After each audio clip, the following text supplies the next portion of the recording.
ہم پہلے گروپ کو مثال کے طور پر لے کر دوری جدول یعنی پیریوڈک ٹیبل میں دکھائی دینے والی ترتیب کو سمجھیں گے۔ پہلے گروپ میں موجود عناصر یعنی ایلیمنٹس لیتھیم، سوڈیم، پوٹاسیم، ربیڈیم، سیزیم اور فرینسیم ہیں۔ اگر آپ ان کے الیکٹرانک سٹرکچر بنائیں گے تو آپ غور کریں گے کہ ان کے بیرون ترین مدار یعنی آؤٹر موسٹ شیل میں صرف ایک الیکٹران موجود ہوگا۔ اس کے علاوہ آپ یہ بھی دیکھیں گے کہ ان میں موجود شیلز کی تعداد پیریوڈک ٹیبل میں اس کی روز کے مطابق ہوگی۔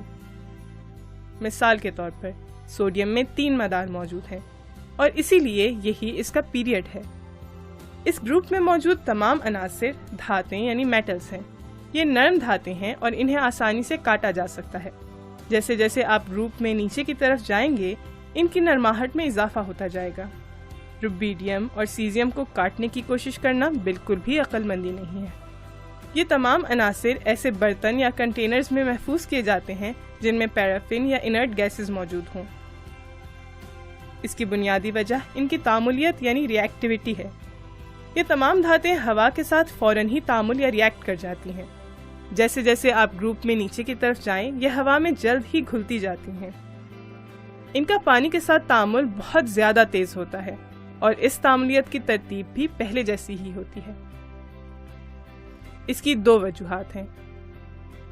ایک تو یہ کہ بیرونی مدار کے الیکٹرانز آسانی سے خارج ہو جاتے ہیں اور دوسری یہ کہ جیسے جیسے ایٹم بڑا ہوتا جاتا ہے الیکٹران کا خارج ہونا آسان سے آسان تر ہوتا جاتا ہے۔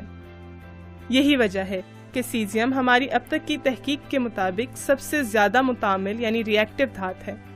اس کی وجہ یہی ہے کہ بیرونی مدار کا الیکٹران مرکزی یعنی نیوکلیس سے بہت زیادہ دور ہوتا ہے اور اسی لیے آسانی سے الگ کر لیا جاتا ہے۔ اس کے ساتھ ساتھ باقی مداروں کے الیکٹرانز بھی نیوکلیس کی بیرونی الیکٹرانز سے کشش میں رکاوٹ بنتے ہیں۔ اس عمل کو شیلڈنگ ایفیکٹ کہا جاتا ہے۔ یہ کچھ ایسے ہی ہے جیسے آپ مقناطیس کو کاغذ میں لپیٹ دیں اور پھر اس سے کیلیں اٹھانے کی کوشش کا تصور کریں۔